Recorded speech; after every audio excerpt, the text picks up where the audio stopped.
So bali tatlong makina, no? Tatlong makina. So yung makina na yun bali V8 piston. O bali V8 yung makina niya sa tatlo.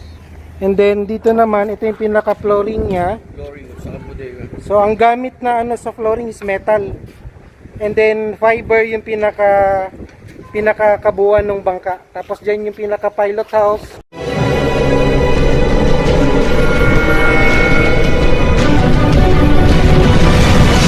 Bloodline Pinoy.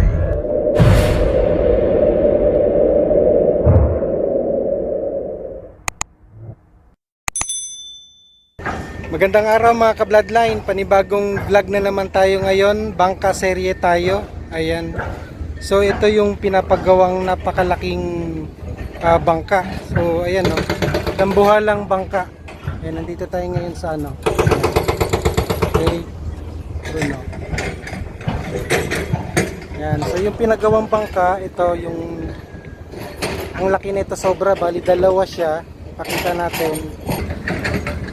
So bali ito yung pinakalikuran ng bangka, mga ka-bloodline. Ayan, simula dyan hanggang dun sa dulo. Yung pinakadulo, ayun, dun. Ayan, bali dalawa to siya. Ito yung malaki, tapos meron ding maliit sa kanya. Ayan, no. Ayan. Ayan, so bali dalawa siya, isang napakalaki at saka isang maliit na bangka. Ayan. Mga ka-bloodline, kasama natin ngayon si Boss Francisco. Siya yung magtutur sa atin dito sa napakalaking bangka. So akyat tayo ngayon. Dito tayo doon sa kabila. Ayan. So akyatin natin.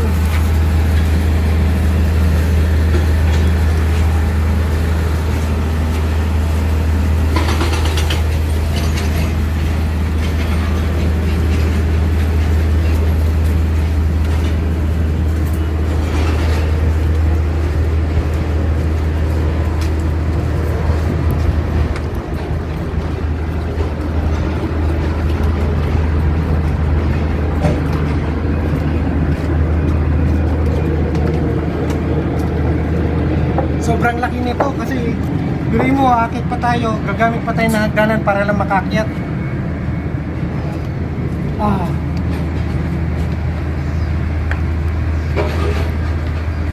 And mga ka-bloodline, nandito tayo ngayon sa pinakataas ng bangka. Ayan, pakita mo yung pinakakabuuan niya doon. Ayan yung pinakaunahan niya. And then yung pinakadulo naman, ito yung sa likuran. So nandito yung engine room niya. Ayan, so tatlong makina siya.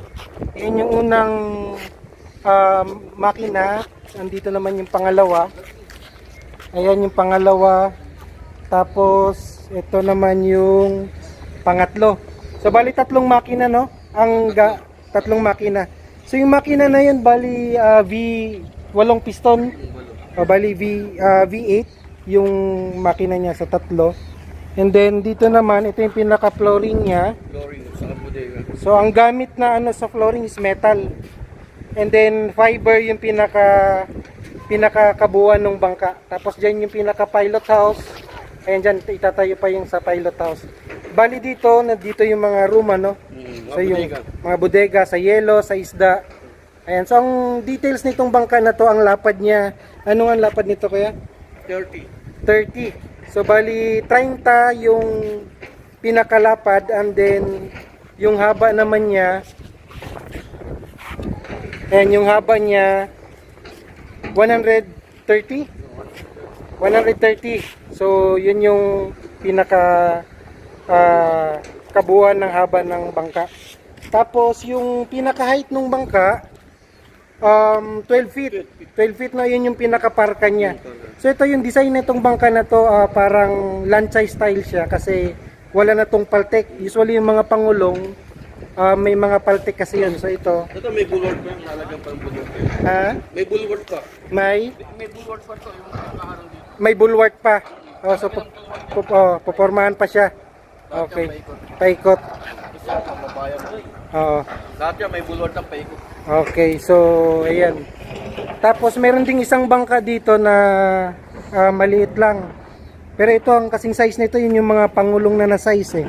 Mga Mga pituya yan. Oh. Yan, double engine yan. So ito double engine naman, ang haba nito nasa 92 no? 92 tapos yung lapad niya 16 and then yung height niya 8. Yan yung pinaka-parka niya, 8 yung height. Okay. So tingnan natin guys yung makina kasi yun yung pinaka-importante sa bangka. Yun yung magdadala sa bangka, yung makina niya. Okay. So bali itong bangka na to bali fiber to siya, no? Fiber. Oo. Tapos Tapos babalutan siya ng bakal. babalutan ng bakal. Yun yung pinaka-frame niya, bakal. Yun yung pinaka-frame niya. Bali, na kahoy, frame niya bakal. Okay. Tumibay. So lancha style bali siya, no? Okay. Tingnan natin guys yung makina. Ayan mga ka-bloodline, nakyat natin kanina yung pinakataas ng bangka. So gumamit pa tayo ng hagdanan para lang makakyat. So ibig sabihin talagang napakalaki niya, no? Napakalaki. So bali lancha style yung bangka na yon, fiber ang gamit niya tapos metal. So yun, so sa mga viewers natin guys, huwag kayong magtaka kung bakit may mga bangka na talagang mataas yung presyo. Iba-iba kasi talaga yung presyo ng bangka, depende sa materialis na ginamit, depende sa laki ng bangka, sa makina. So kung bago yan, kung luma yan, so may pagkakaiba talaga pagdating sa presyo. Kaya sa mga interested natin ng mga viewers, mag-comment lang kayo. Sa mga viewers naman natin na may alam na may mga murang bangka, mag-comment lang din kayo guys. Baka makatulong kayo sa mga kaibigan natin na naghahanap ng mga bangka. Matulungan natin sila na makahanap ng mga bangka na affordable, kayang-kaya nila, kaya ng budget nila, kaya ng bulsa. So ayan, comment nyo lang guys. Willing akong puntahan yun dyan para i-vlog natin, para malaman nila na itong mga bangka na to talagang affordable, mura, and then pag nagustuhan nila, yun, matulungan natin sila. Alright? Ayan, check naman natin ngayon guys yung makina ng bangka.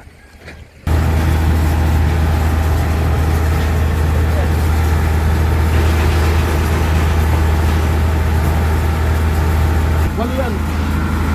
Okay. Ayan, sige, di bali.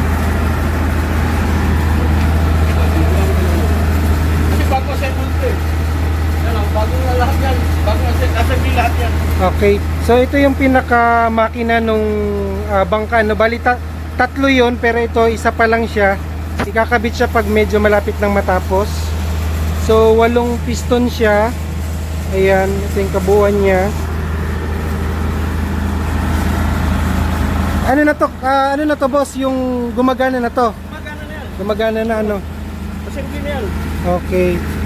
Ito na lang yan to sa taas. Okay, kakabit na lang ano? Finishing na yan. Oo. Okay. Ayan mga ka-bloodline. So, yan yung detalye nitong napakalaking bangka na to. Ayan. Sa mga viewers natin dyan na interested para sa ganitong bangka, yung mga gustong magpagawa, gustong bumili, mag-comment lang kayo. Message nyo lang ako. Comment lang kayo sa comment section. And then pag-usapan natin yung presyo, yung detalye kung paano gagawin at saka kung saan. Alright, so thank you guys, thank you so much. Thank you for watching.